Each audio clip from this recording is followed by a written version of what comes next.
Guilty is the verdict tonight in the trial of Michael Jackson's doctor, Conrad Murray, convicted of involuntary manslaughter in the star's death almost 2.5 years ago.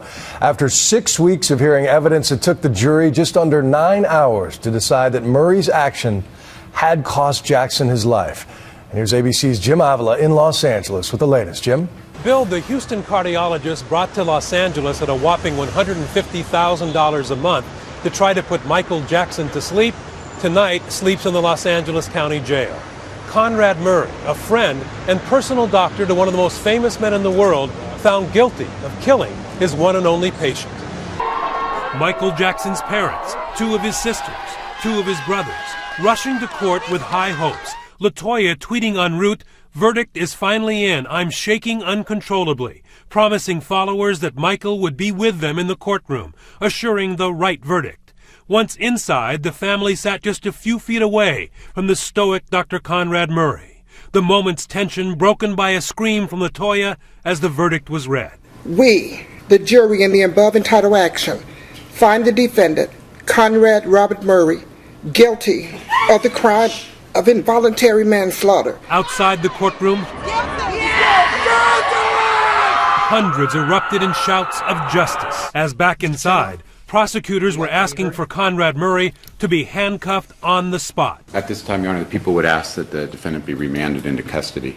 And the judge agreed, ordering Conrad Murray to be handcuffed in the courtroom as a danger to the public. Dr. Murray is remanded to the custody of the Los Angeles Sheriff with no bail. And with that, the heart doctor prosecutors say thought he hit the lottery when hired by Jackson was ushered away in handcuffs, stripped of his medical license, now waiting to hear if he'll spend up to 4 years in the California prison system. Sentencing is November 29th. We're talking about an involuntary manslaughter charge for someone with no criminal record and with no evidence that would suggest he might flee. So this was pretty aggressive for the judge to say, lock him up. The Jackson family leaving the courthouse to cheers. Joe Jackson saying cryptically, "There's more," and LaToya expressing pleasure at the verdict. What do you think of the verdict?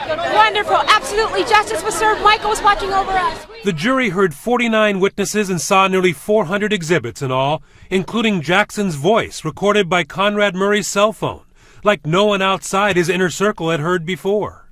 I want to say he's the greatest entertainer in the world. And while Conrad Murray did not testify, the jury did hear his voice too, talking to police 2 days after Jackson's death, telling them Michael was desperate to sleep and begged him to give him milk, or as it's known in the operating room, propofol. I agreed at that time that I would switch over to the propofol. The impact witnesses, paramedics and ER doctors who said Conrad Murray never mentioned propofol to them while they attempted to save Jackson's life. The bodyguard who said Dr. Murray wanted him to hide evidence before calling 911. And the medical experts who said propofol should never be used in a home setting.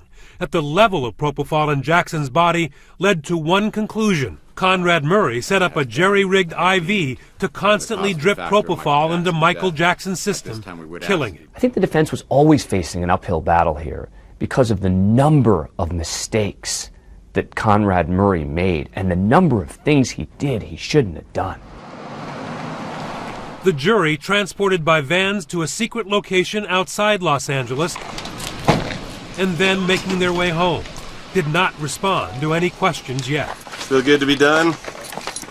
In 3 weeks, Dr. Murray will hear his fate, something he may never have imagined just after Michael's death, when he made this YouTube appeal to his patients to stick with him. I will be fine. I have done all I could do. I told the truth, and I have faith the truth will prevail. A journey that began as a road to riches, ending with the doctor losing his meal ticket, his medical license, and now his freedom. In Los Angeles, I'm Jim Avila for Nightline.